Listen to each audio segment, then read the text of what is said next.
नमस्कार दोस्तों, मैं रोहन शर्मा स्वागत करता हूं सभी का आपके अपने चैनल ज्योतिष एंड वास्तु में। कैसे हैं आप सभी? आज हम यहां पर बात करने वाले हैं एक बहुत ही ज़्यादा महत्वपूर्ण टॉपिक के बारे में।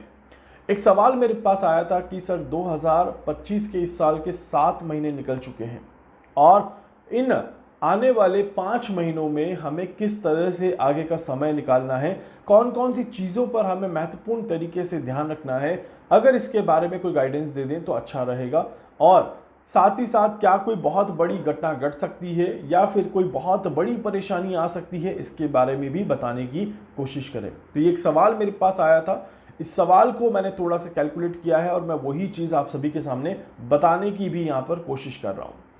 एक सवाल जो सबके मन में है, एक डर जो सबके मन में है, वो ये है कि 2025 के साल में क्या कोई बहुत बड़ी बीमारी के योग हैं या नहीं है। क्योंकि ये सवाल 2022 से ही उठा हुआ है। जब कोरोना काल का अंत चल रहा था तब बहुत सारे लोग ये बोल रहे थे कि 2025 में कोरोना से भी ज़्यादा बड़ी महामारी आएगी। और उसके अलावा भी बहुत सारे लोगों ने पहले ही कहा था कि 2025 में कोई बहुत बड़ी महामारी आने वाली है। अब 2025 में क्या कोई बड़ी महामारी के योग बनते हैं? अभी तक जुलाई तक तो ऐसा कोई समय बन नहीं रहा था।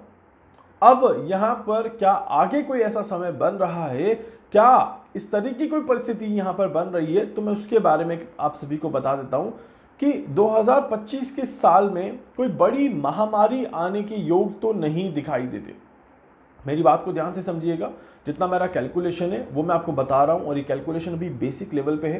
इसको और एडवांस तरीके से मैं करके आप सभी को आने वाली वीडियो में इसी टॉपिक के ऊपर और ज़्यादा डिटेल देने की कोशिश ज़रूर करूँगा। 2025 में कोई बहुत बड़ी महामारी आने के योग तो नहीं दिखाई देते। 2025 के कुछ समय में थोड़ा सा अलार्मिंग टाइम ज़रूर रहेगा। ये अलार्मिंग टाइम की अगर मैं बात करूं तो ये आपका सितंबर और अक्टूबर के महीने में बनता है। 1 सितंबर से लेकर के 20 अक्टूबर के बीच का समय जो है ये थोड़ा सा परेशान ज़रूर कर सकता है।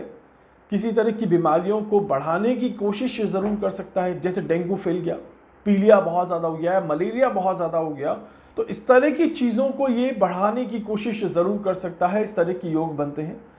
पानी से संबंधित बीमारियों का दौर जरूर बन सकता है। इस तरह के योग बनते हैं। या दूषित पानी की वजह से लोगों को नुकसान हो रहा है, इस तरह के योग कहे जा सकते हैं। परंतु मैं एक बड़ी महामारी जो पूरे विश्व में फैल जाए, इस तरह के योग नहीं देख रहा।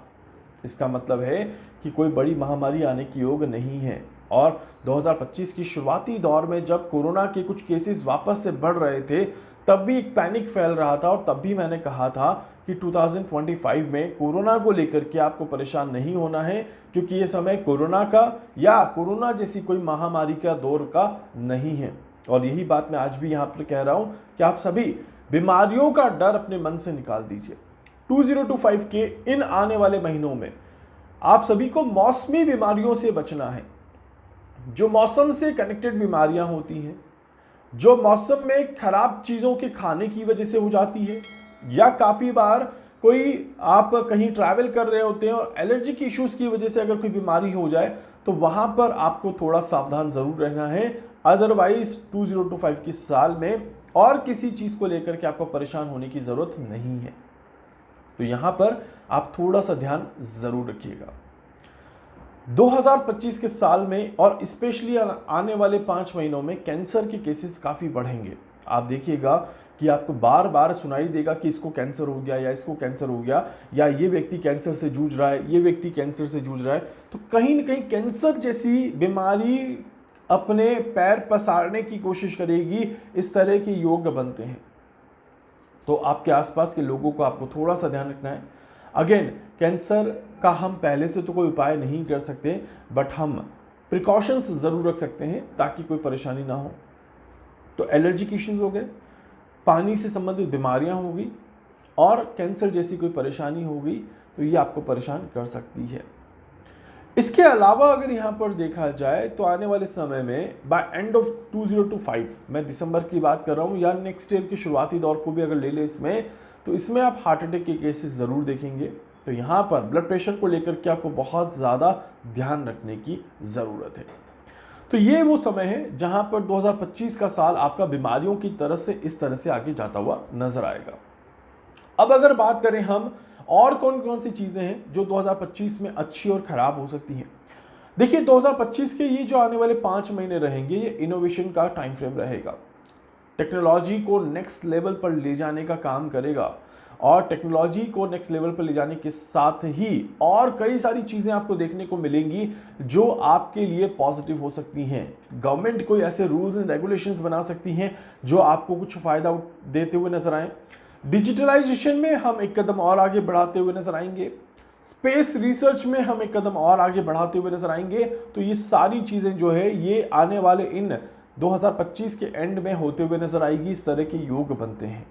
तो 2025 का साल तकनीकी प्रगति के लिए, टेक्नोलॉजी के विस्तार के लिए और अपने देश को और ज़्यादा टेक्नोलॉजी संपन्न बनाने के लिए तो काफ़ी ज़्यादा अच्छा दिखाई देता है। तो that is very good point कि 2025 के साल में हमें कुछ अच्छी चीज़ें ज़रूर देखने को मिलेगी।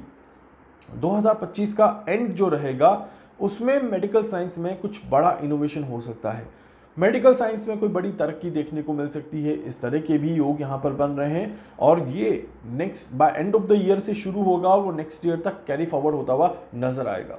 तो इसीलिए ये एक बहुत ही ज़्यादा पॉजिटिव चीज़ है जो कि हमें 2025 के अंत में देखने को मिल सकती है। इट मीन्स कि मेडिकल साइंस में भी हम तरक्की करेंगे और एक पॉजिटिव समय हमें मेडिकल साइंस में भी देखने को मिल जाएगा। इसके अलावा वॉर जैसी अगर कोई इक्वेशंस आप अपने दिमाग में लेकर के चल रहे हैं तो मैं आपको कहूंगा कि आप वॉर जैसी चीज़ों को अपने दिमाग से ज़रूर निकाल दीजिए। बिकॉज 2025 का साल वॉर का साल नहीं है, नहीं था और नहीं होगा। ये बात मैंने पहले भी कही थी और आगे भी कहूँगा। 2025 में अभी और अक्टूबर के आसपास कोई दो देशों के बीच में परेशानी हो, इवन सितंबर अक्टूबर के आसपास किन्हीं दो देशों के बीच में परेशानी बढ़े और आपको ऐसा लगे कि भैया ये वॉर होने वाली है, तभी मैं कहूँगा कि मन को शांत रखिएगा, क्योंकि किसी भी तरह के वॉर के इक्वेशंस 2025 में तो नहीं दिखाई देते। हमने 2025 में अलग अलग छोटी छोटी लड़ाइयाँ शुरू होते और रुकते हुए देखी है, जिसमें रशिया यूक्रेन ले लीजिए, इजराइल की तरफ ले लीजिए, अभी थाईलैंड और कंबोडिया ले लीजिए, या फिर इंडिया पाकिस्तान ले लीजिए। हर एक जगह पर कुछ मूवमेंट देखने को मिला और फिर वो मूवमेंट शांत होता हुआ नजर आया और यही चीज़ हमें आगे भी हमें देखने को मिलेगी। इस तरह के योग दिखाई देते हैं। इसके अलावा अगर हम देखें ध्यान से तो 2025 के साल में प्राकृतिक घटनाओं का प्रभाव तो आगे भी कंटिन्यू रहेगा, ये अभी थमने वाला नहीं है। तो प्राकृतिक घटनाओं की वजह से देश और दुनिया में कोई बड़ा नुकसान हो तो ये बिल्कुल पॉसिबल है और 2025 के इन 5 महीनों में भी इस तरह की चीज़ें हमें देखने को मिल सकती है। 2025 के अंतिम समय तक आने वाले 5 महीनों में शेयर मार्केट में बहुत बड़ी परेशानियां देखने को मिलेगी, बहुत ज़्यादा उठापटक देखने को मिलेगा, बहुत ज़्यादा हलचल देखने को मिलेगी। यहाँ पर आपको थोड़ा सा ध्यान ज़रूर रखना है। अगर आप मार्केट में काम करते हैं, सोच समझकर, समझदारी रख कर की है अपने आप को मार्केट में आगे बढ़ाएं। बाकी मार्केट की जो कैलकुलेशंस है वो मैं अपने मार्केट के चैनल पर आपको अपडेट कर दूंगा, उससे भी आपको थोड़ी सी मदद ज़रूर मिल जाएगी। मेन क्या है, अपने आप को नुकसान से पूरी तरह से बचा करके चलना। अगर आप ऐसे चलेंगे तो आपको अच्छे परिणाम ज़रूर प्राप्त होंगे। उम्मीद करता हूं कि छोटी छोटी चीज़ें करके आप अपने इस दिन को अच्छा बना सकते हैं, अपने आप को पॉजिटिव कर सकते हैं, अपने आप को नेगेटिविटी से दूर करने की कोशिश कर सकते हैं और साथ ही साथ एक अच्छे डायरेक्शन में अपने आप को ले जाने का संभव प्रयास ज़रूर कर सकते हैं।